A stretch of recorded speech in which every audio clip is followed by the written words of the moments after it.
Il y a un gars qui fait une enquête de personnalité. C'est demandé par le juge d'instruction, c'est pour connaître un peu ma personnalité. Yep. J'ai fait un tour du monde, traversé sur l'Atlantique, plein de fois la Bretagne, la Méditerranée. D'aller de Bretagne en Méditerranée, c'est comme traverser l'Atlantique à peu près des Canaries aux Antilles. Il y a 2000 et quelques milles, 2700 milles. Je l'ai fait 5 ou 6 fois, 5 fois.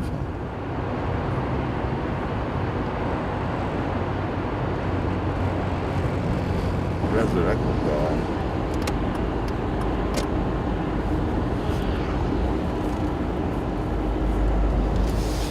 La Grande Roue, l'obélisque, tout est en place, rien n'a bougé. Je m'appelle Emmanuel Sultan, Emmanuel Bruno Yehuda Sultan. Je suis né le 25 mai 61 à Paris 14e. Je me suis retrouvé sur un bateau où il y avait de la cocaïne à bord. Voilà. Et puis on s'est fait prendre par les douanes au large de la Martinique, et donc j'ai fait 22 mois de détention provisoire. Je suis en détention provisoire pour l'instant. Il y avait une tonne 72 à peu près. Dans les faits, c'est un ami à moi qui avait un bateau qui m'a proposé de faire ça, moyennant 300 000 euros. C'est vrai que là-bas, de gagner 300 000 euros sur une traversée de l'Atlantique, voilà, c'est ce qui m'a un peu poussé à dire oui. Bon, c'est un peu dommage, j'aurais mieux fait de... Le trafic entre l'Amérique latine et l'Europe et le nord des Antilles, c'est assez bien organisé. Hein. Voilà, c'est les cartels qui sont derrière, les trucs comme ça. Alors peut-être que nous, ils nous ont balancé et que derrière, il y avait un bateau qui passait avec 10 tonnes. Bon, on ne saura jamais. Quoi. La première fois, on a eu un rendez-vous à la fin juillet au large des Testigos, dans la mer des Caraïbes, au nord du Venezuela. Mais bon, il n'y a eu personne. Donc après, on a été à Trinidad. On a refait un peu de course et tout, on s'est remis en contact avec les gens, et là ils nous ont donné rendez-vous au large des plateformes, au large de Trinidad. Et c'est ce qui s'est passé, on les a retrouvés au large, et bon, ils nous ont passé les 36 sacs, je dis sacs de pommes de terre parce que ça ressemblait à des sacs de pommes de terre, mais bon voilà. C'était un bateau de pêcheurs, et les gars, on s'est mis, pas à touche-touche, mais on naviguait à côté d'eux. Ils nous ont envoyé un boot, et puis après il y avait les sacs d'attacher dessus. Comme on était c'était un peu dur de remonter les sacs, il y a 2 gars de leur bateau qui sont venus nous aider à les remonter. Puis une fois qu'ils nous ont donné les sacs, ils sont repartis, voilà quoi. On s'est à peine croisé 10 minutes, quoi, même pas le temps de remonter les 36 sacs d'un bateau à l'autre. Quoi. On allait au large de la France, pas de la France, du Portugal et de l'Espagne exactement. Et là, on devait se recontacter avec eux et avoir un rendez-vous GPS, comme on avait eu avec le bateau de pêcheurs. Et eux, ils venaient avec un bateau et on leur donnait la marchandise. Voilà. C'était ça. Et voilà, je pense qu'après, l'avion des douanes nous a survolé le matin. Comme j'ai appris après que le bateau était sur une liste noire, qu'ils avaient des doutes sur... voilà. Une erreur de gamin à son âge. Ouais, voilà, une erreur de gamin à 50 ans. Ça arrive plutôt à 20 balais, c'est-à-dire que t'es tout feu, tout flamme. Ouais. Moi je l'ai connu une période avant où c'était beaucoup moins risqué, on va dire. Oui, bien sûr. Bon, c'était aussi vachement bien planqué. Ouais. C'était même, je connaissais des shippers, des planches de surf, qui te refaisaient des trucs nickel. Et tu savais que tu pouvais ramener. Et il y avait derrière un truc où toi, tu étais presque loin du centre brûlant. Tu vois ce que je veux dire? Là, toi, tu partais vraiment sur... tu as fait confiance au gars qui t'a dit oui, c'est bon. Oui, exactement. J'ai fait un peu trop confiance. Voilà. tu étais quand même conscient que tu allais faire passer de la drogue et que des jeunes allaient en consommer. Oui, je suis d'accord. Oui, là j'en ai été Niveau conscient. conscience, c'est très difficile. Oui, mais bon, au moment où j'ai fait ce truc-là, j'étais, et puis j'étais tellement dans la défonce et dans le machin. Voilà, c'est ça. Que bon, alors après, une fois que je me suis retrouvé en détention, bien sûr, j'y ai pensé. T'as été pris en quelle année? Là, en 2008. En 2008. Et t'as pris combien? J'ai fait déjà 22 mois de détention. Pour l'instant, je suis en liberté provisoire. Et t'es où? En Guadeloupe. Ouais, en Guadeloupe. En réalité, j'étais en détention en Martinique. Donc, quand le procureur il me dit vous qui êtes toxicomane, vous savez bien que avec une tonne de cocaïne pure à 80%, on en fait 4 tonnes. Je pouvais rien dire, quoi. Et t'as été pris avec combien? Une tonne. Oh putain. T'avais le pactole là, hein, si t'as... C'était pas à moi, hein.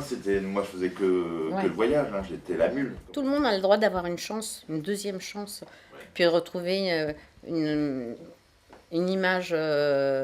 Faut pas rester sur l'a priori, sur les choses du passé. Sur le coup, on a dit c'est complètement imbécile. Mais bien sûr. C'est surtout. Non, ce qu'on se dit, mais important, comment il a pu tomber là-dedans? De se mettre dans une salle à faire comme ça. Surtout, t'es pas un voyou, t'es un gentil. Mais personne n'est à l'abri de ça. C'est sûr de faire une connerie, hein. Voilà. On n'est pas à l'abri de on faire une connerie dans sa vie. beaucoup d'argent au bout. Et je pense qu'on a tous eu envie de faire une connerie dans sa vie. Oui. Ouais, sauf que moi je l'ai fait. Toi, tu l'as fait, t'as rien touché. En plus, j'ai rien touché. La sensibilité, c'est la beauté, c'est la bonté, c'est le rattrapage. Dès l'instant où Manou est sensible, t'es sauvé. Il me bluffait parce qu'il avait déjà fait plein de trucs que j'avais pas fait. Et tu vois où tu pouvais un petit J'ai encore fait des trucs que t'as pas fait, hein, la preuve. T'as pas fait ce que je viens de faire la dernière fois. Non, là, vous n'êtes peut-être pas à suivre. Là, t'as pris une grande distance. Là, j'ai pris de l'avance sur tout le monde. Là. Ici, je prenais de l'héroïne, quoi. Donc,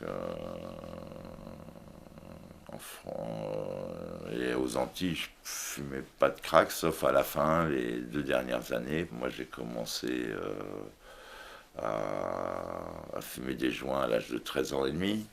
Donc, assez jeune. Après, mon parcours a fait que, autour de 18-20 ans, j'ai goûté à l'héroïne. Alors, c'est vrai que j'ai pris un peu goût à ça. Bon, après, je suis quand même parti faire le tour du monde quand j'avais entre 25 ans et 28 ans. Donc, ça m'est arrivé de temps en temps, parce qu'on passait dans des endroits où il y avait de l'héroïne ou des choses comme ça. Donc ça m'est arrivé d'en prendre, mais bon, j'étais quand même pas... toxicomane, quoi, on va dire. Après, je suis revenu en France, j'avais 28 ans à peu près, quand je suis revenu, après le tour du monde. Je me suis remis à prendre un peu d'héro et tout ça, mais bon, comme j'étais avec une copine, je faisais gaffe, voilà, mais elle le voyait bien. Et on est resté quand même 5 ans ensemble, et au moment où je l'ai branché pour faire un enfant, au bout de 5 ans, j'ai dit bon, j'aimerais bien avoir un enfant, machin. Elle m'a dit non, vu que tu es un toxicomane, je m'en vais, quoi, je veux pas faire d'enfant. Hein. Donc après je m'étais dit que justement, quand je retrouverai une nouvelle copine, j'arrêterai tout ça. Et puis je me suis aperçu que j'avais quand même du mal à arrêter tout ça et que je l'avais pas fait, quoi. Mais les dernières fois que je venais à Paris, c'est vrai, avant, donc pas quand tu es venu à Bruxelles, mais les autres fois quand je suis venue à Paris, ça arrivait 1 ou 2 fois. Et alors on se donnait rendez-vous dans un café, puis j'étais très contente de te retrouver et tout, et puis tu piquais du nez. Tu tombais sur la table, ou tu t'endormais sur le divan, puis je te réveillais, puis je dis mais non, je dors pas, je vais bien et tout. Puis là ça me faisait mal au cœur, mais... Non, ça va. Regarde, nous on a été quand même confrontés à un milieu quand on était à Hawaï. Tous nos potes ils prenaient de l'acide. Les LSD. Et nous on n'y a jamais touché. On s'est arrêté au pétard parce que Alors est-ce que c'est la peur? Moi c'est un peu la peur de ne pas connaître Ce qui va t'arriver, ce qui peut se passer. J'ai toujours peur de ne pas maîtriser mon corps, tu vois, même avec l'alcool c'est un peu ça. Si tu veux, je déteste le côté alcool, dans le sens où à un moment donné tu te maîtrises plus. Quoi. Et est-ce que c'est ça qui fait que moi, avec Roland, on n'en a jamais été? Parce qu'on a été dans des fêtes, on ne savait même pas que ça existait encore, les grandes fêtes hippies à Hawaï, et les mecs étaient tous déchirés, quoi. Et nous, on n'y a jamais touché. Notre pote, il partait le matin, il se faisait une nuit, tu vois, pour aller bosser. Bon ben j'en connais d'autres. Hein. Ils étaient bien parce qu'ils ne proposaient pas. Il y avait quand même du respect aussi. J'en connais d'autres qui ont fait ça. Mais j'avais rencontré à l'époque un garçon, j'avais 15 ans, et que j'aimais et tout, et il était tombé dans la drogue. Et quand je le voyais se détruire et tout ça, ça me faisait mal, et je me disais, je peux pas le laisser comme ça. Et puis plusieurs fois, j'avais rendez-vous avec lui, j'essayais de le raisonner, de lui sortir la tête de l'eau. Et ses amis croyaient, comme je travaillais au Pub Miller, ils croyaient tous que j'étais une toxicomane. Ils me disent, t'en veux, mais je dis non, moi je touche pas. Et puis ouais, allez, un petit... Et puis à un moment, j'ai dit, mais merde. J'ai voulu savoir ce que le père... Enfin, ce que ce garçon ressentait, et puis j'ai dit pourquoi pas. Et là ils m'ont fait une dose comme si j'étais inhabituée. Et puis quand il est arrivé, lui, il a failli casser tout dans la maison. Et il dit, mais pourquoi vous l'avez fait toucher à la canne? Elle a même pas fumé un joint de sa vie, ni rien. Et puis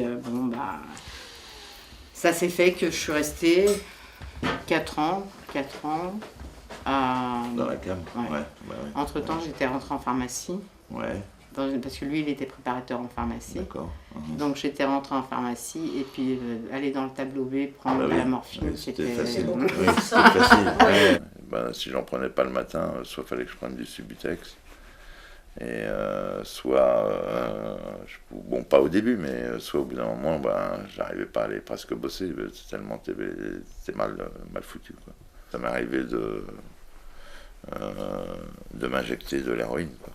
Bon, j'ai tout de suite arrêté, assez vite, parce que je me suis rendu compte que de s'injecter l'héroïne, c'était un peu comme prendre un pistolet et se mettre une balle dans la tête, plus ou moins. Donc j'ai arrêté les injections, ce qui m'a pas empêché de continuer à sniffer, quoi. Voilà.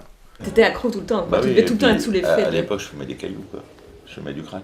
Ah non, c'est vrai. J'ai fait ça, moi. J'ai fait ça aussi. Ça, c'est une vraie merde. Pendant les 2 dernières années, pendant que j'étais aux Antilles, je prenais pas de dope, mais je fumais du crack. Alors par contre, ici, j'en prenais pas. Je prenais pas de dope, mais je fumais du crack, ça c'est de la dope. Hein. Oui, mais d'héroïne. D'héroïne. Je prenais pas d'héroïne et je fumais du crack. Par contre, dès que je revenais à Paris, je laissais tomber le crack et je m'en mettais à l'héro, parce que moi, je préférais l'héro. Sauf qu'aux Antilles, tu ne trouves pas d'héro. L'héroïne, ça te met dans un petit cocon, sur un petit nuage, voilà, quoi. Même s'il y a des problèmes, il n'y a pas de problème, tout va bien. Voilà.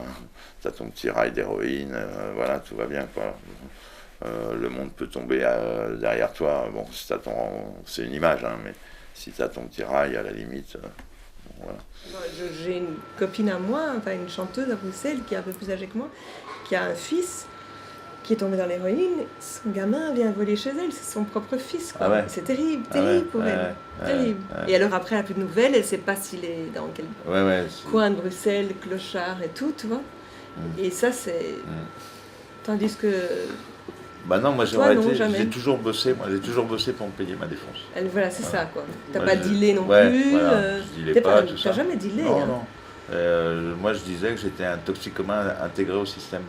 C'est-à-dire que je bossais pour payer mon loyer, mes trucs et ma défense. Même moins d'1 gramme par jour, t'es pas loin de 80 € tous les jours ou 70. Tu fais le total, hein, à la fin du mois. 7 x 3, 21, ça fait 2000 €. Hein, tu vois. J'étais tellement dans l'excès que je pesais plus que 63 kilos quand même, tu vois, 10 kilos de moins que maintenant. Donc bon. Et puis c'est vrai que quand j'ai vu la photo, quand je suis rentré en détention, j'étais maigre, mais grave, quoi. Quand j'ai vu la photo, je me suis fait peur, hein, en me voyant sur la photo. Là, c'était exprès. Ouais, là. Ouais, tu faisais le con, mais tu étais bien défoncé. C'est officiel. Tu étais bien défoncé, Manu. C'est bien de voir mes photos défiler, je suis content. Ouais. Voilà. Ça, c'était des quoi déjà? C'était des pommiers, des fleurs de cerisier. Ah, ça, faut pas montrer. C'est censuré. Censuré. Voilà, en plus, il fait à fond. Ah, voilà, ça, C'était un toxico, avec des réactions de toxico. Je lui prêtais mon appart, il y avait ses potes qui venaient se défoncer chez moi.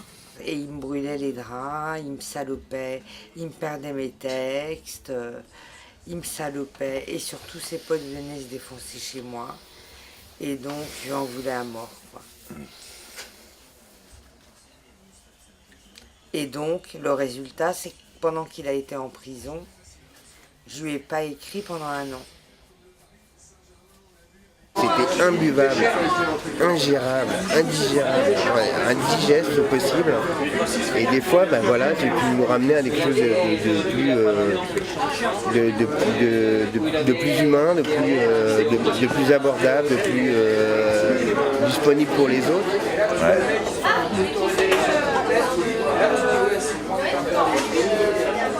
J'ai 17 ans, j'ai pas arrêté de l'aider. Ça a été des combats épiques contre mes parents. Et mes parents étaient dans le déni.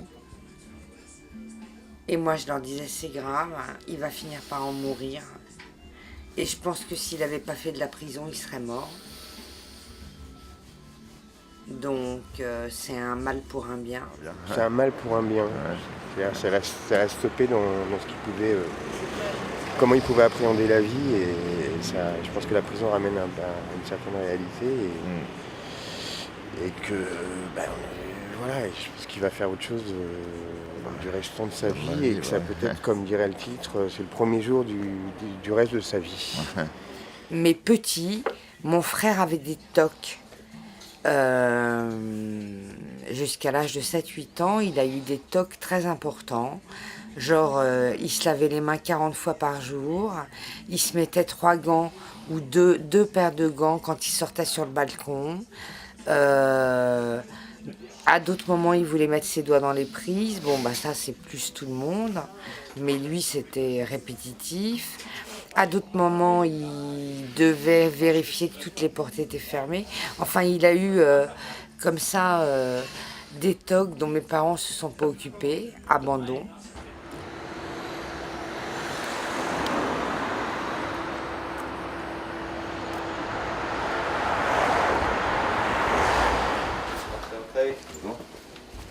Enchanté de faire votre connaissance. Alors,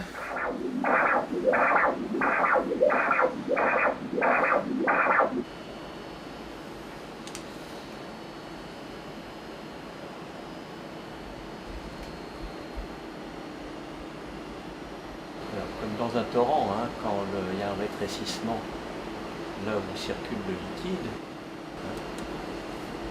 ça crée une augmentation importante des vitesses circulatoires. La partie là, elle est bouchée, mais l'autre partie, qui va vers les muscles de la cuisse, reste perméable. Hein. Donc c'est elle qui sert de suppléant. Là, vous marchez combien de mètres actuellement? On est fatigué. On est obligé de vous arrêter. Je fais 300 mètres. Il y a des facteurs qui favorisent la maladie artérielle qu'on appelle les facteurs de risque vasculaire. Alors l'alcool, les différentes études qui ont été faites semblent protéger à dose raisonnable. Ouais. Hein, et en particulier le vin rouge, c'est ce qu'on appelle le paradoxe français. Ah oui. Hein, parce qu'il y a dans le vin des polyphénols et des substances antioxydantes qui jouent le rôle un peu du Plavix que l'on vous prescrit. D'accord. Hein.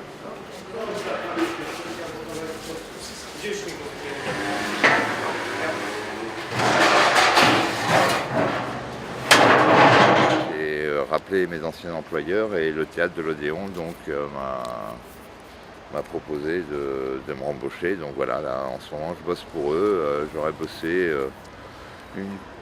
plus de 12 ou 13 jours au mois de février. Donc voilà, ce qui est bien pour moi, quoi.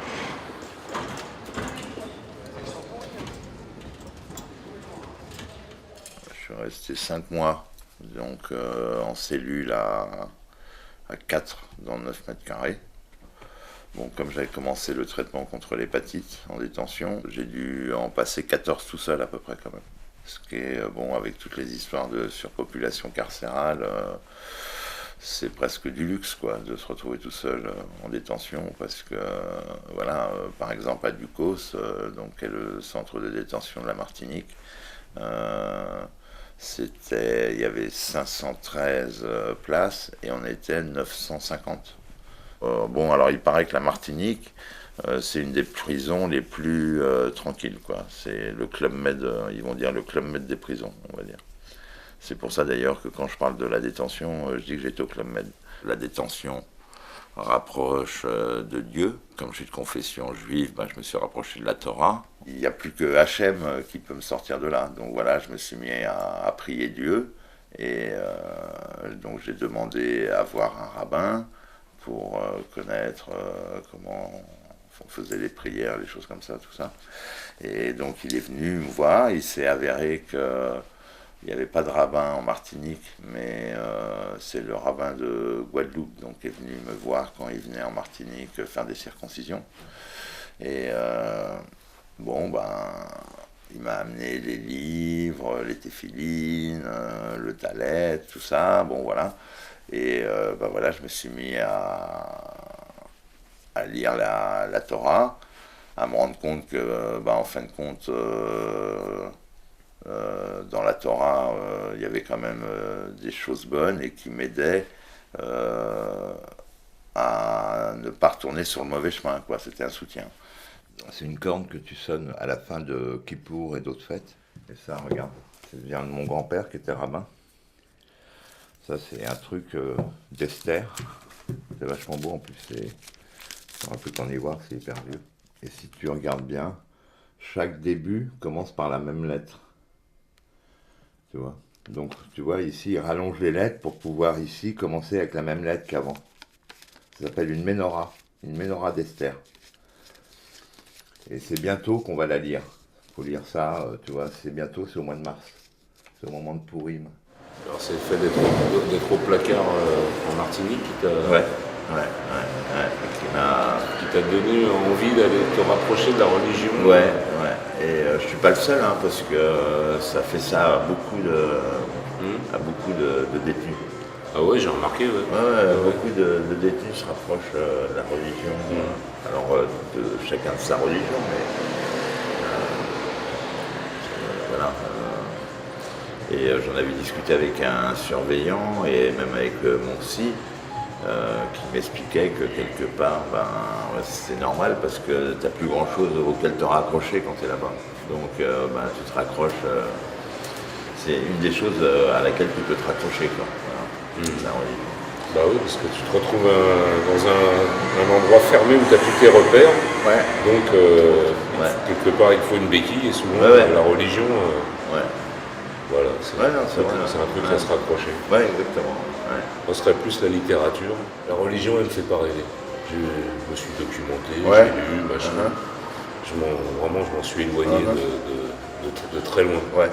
Moi, à la limite, je suis beaucoup plus proche, par mes expériences aussi, de la terre, des gens que j'ai rencontrés, d'un chamanisme, d'une cosmologie énorme, mais pas de lois taillées dans le marbre et de dictats. Des fois, je me suis pris la tête avec des feuges, des musulmans, des catholiques.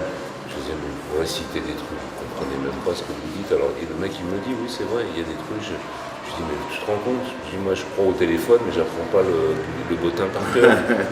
Pour leur dire, mais vous êtes des screws quand même, tu veux te la jouer, gens du livre. Je dis, mais non. Même l'islam, être musulman, être soumis, tu dis, ouais, mais c'est pas soumis sans comprendre pourquoi tu te soumets. Souvent, ils comprennent rien. Et c'est vrai que des détenus, j'en ai connu, puisque moi, dans le quartier, j'en ai connu plein. Et je dis, mais arrête de te la jouer. On t'a toujours connu, t'es un khmal, t'es un abruti. Va pas te la jouer maintenant, à te tondre ici, à laisser pousser ta barbe et parler du Coran. Tu te dis, mais tu connais rien, tu te salis.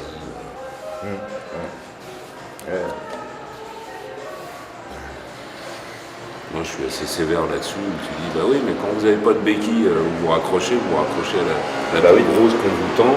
Ouais. Et c'est un peu facile, c'est comme les mots, bah, ils font des conneries toute l'année, puis au moment de Noël, tu vois, petit Papa Noël, je veux mes cadeaux, et pardon, tu dis, non, je leur ferai plus. Pardon, à qui? La drogue, si on tombe dans ces trucs-là, c'est parce qu'on est faible. C'est comme la religion. Voilà. Donc, la religion, tu dis? Oui, quand on est drogué et qu'on passe après à la religion, c'est une sorte de s'accrocher à quelque chose parce que c'est une faiblesse quelque part. Et la religion, elle te sauve parce que tu apprends la religion. Je parle pas, voilà, qui te sauve. Tu t'accroches à une chose pour sortir d'une chose qui te semble plus grave. Et comme la religion, elle a ce côté moral, éthique qui est important aussi, donc c'est quelque chose de bien. Suivre le culte et tout ça, quand en détention, c'est un plus pour eux. C'est comme d'aller à l'école, comme d'être suivi par les psys, ça fait partie des choses qui vont faire diminuer ta peine, quoi. Notamment la religion, quoi, le culte, quoi, comme ils appellent ça. Quand je suis sorti, j'ai été voir le rabbin qui était venu me voir en Martinique, en détention, et il m'a fait connaître les gens de la communauté, j'ai été souvent invité pour faire les shabbats, j'en ai fait pas mal 3 shabbats chez lui, et j'ai été donc invité chez les gens à manger et tout ça, parce que c'est une coutume à Shabbat d'inviter, voilà. Donc il m'a présenté à la communauté, et lui il partait 2 mois après que j'ai été libéré, il quittait la Guadeloupe parce qu'il voulait revenir sur la France pour ses enfants. Et donc, en 2 mois, il m'a fait connaître les gens de la communauté. Et puis quand il est parti, je pense qu'il a dû leur dire, je vous confie Emmanuel, occupez-vous de lui le mieux que vous pouvez, j'imagine, je sais pas, mais bon, voilà. Et c'est vrai que les gens de la communauté m'ont vachement aidé, quoi. Tant pour trouver une maison, une voiture, et même là, avec eux, je vais pouvoir avoir du travail. Donc, c'est vrai que c'est une grande aide, quoi. Il y a même le rabbin qui habite juste au-dessus de chez moi. Donc, des fois, quand j'ai mes mauvaises pulsions, on va dire, qui reviennent, ou comme on dit chez les juifs, le Yetzer Hara, c'est comme les petits démons. Dès que j'ai ces trucs qui reviennent, je vais même voir le rabbin si je vois qu'il est là. Je toque à sa porte, dès qu'il a le temps, il vient me voir, on discute un quart d'heure, 20 minutes, et voilà, ça m'évite de partir sur le mauvais chemin. Voilà. T'es prêt à ce que ça recommence pas? Oui, la preuve, tu vois bien comment ça s'est passé là, depuis 2 mois où je suis là, je sais pas. Oh, mais tout à l'heure j'ai eu un doute, je te l'ai dit d'ailleurs. Oui, mais voilà, mais bon. Je n'ai pas fondé, c'est tout. Mais T'en as conscience que ça a duré tellement d'années que ça te restera collé à la peau? Ça je sais bien, oui, ça c'est un truc qui me restera toute la vie derrière moi, bien sûr. C'est 35 ans de ta vie, Manu. Oui, je sais bien que ça va me payer et que c'est même des démons qui vont me poursuivre pendant longtemps, je sais bien. Donc c'est pour ça qu'en même temps, je me retourne, la Torah, ça m'aide aussi, quoi, à pas me faire rattraper par ces démons, quoi, voilà. Et de me dire que, j'ai quand même déjà été assez loin dans tout ça pour tourner la page, quoi. Et qu'il n'y a que, si je veux vraiment construire ma vie, il n'y a que comme ça qu'il est temps que je construise ma vie, vraiment. Je suis venu pour le décès de ma maman.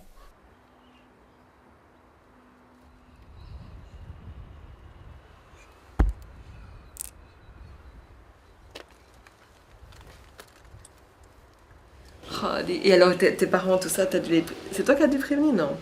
Comment ça se passe quand tu te fais arrêter comme ça? Ils sont au courant par par la police, parce qu'en plus mon adresse c'était chez ma mère. Alors ils ont débarqué chez ma mère. Ma mère n'était pas là, ils ont forcé la porte et tout. Non. Quand ma mère est rentrée, elle a eu un malaise, quoi. Parce qu'il m'était arrivé une petite connerie quelques temps avant, elle pensait que c'était pour ça. Et là, ils viennent et ils disent, ah non, il y avait tant. Alors ils disent, ah bon, ma mère, elle a eu un malaise. Oh la pauvre. Ouais. Oh, vraiment. Mon adresse c'était ici. Quand ils sont venus, regarde. Quand ils sont venus perquisitionner, ils ont, voilà, depuis sa femme. Voilà, ils sont venus. Elle était terrassée quand même. Son appartement avait été mis en... Dessous. Sans dessous-dessous, c'est le cas de le dire. Et elle apprenait que son fils, peut-être, en avait pour 10 ans de prison. Donc, c'est ce qu'un des flics lui a dit. Et elle s'est isolée, beaucoup isolée. Mais ça, c'est de la faute à mon père. Enfin, de la faute. De la responsabilité de mon père. Parce qu'il a voulu faire de l'emprisonnement de Manu un secret, donc un tabou. Ma mère est rentrée là-dedans et elle s'est isolée de chez elle. Heureusement que quelque part, j'ai eu la possibilité de la voir avant le décès, entre le moment avant ma détention, on va dire, et après, parce que, bon, déjà avant ma détention, elle m'a vu dans un état où j'étais pas glorieux, on va dire, et bon, avec tout ce que la détention a amené, et bon, m'a permis aussi de tourner la page et de faire Teshuva, c'est-à-dire le retour vers la Torah et Hachem. Ça l'a rendue heureuse de voir que j'avançais et que je m'étais retourné vers la Torah parce que son père était rabbin, donc voilà, c'est important. Ouais, heureusement que j'ai pu, qu'elle ait pu me voir comme ça avant de décéder, parce que j'aurais trop culpabilisé si elle m'avait vu si elle avait gardé le souvenir de moi, de l'état dans lequel j'étais en 2008, voilà quoi. Donc voilà, d'ailleurs quand j'y réfléchis, souvent ça me fait pleurer quoi, de me dire ça.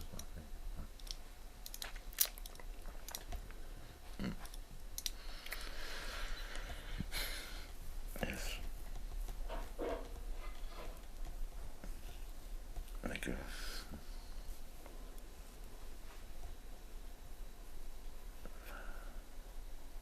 On fait un break.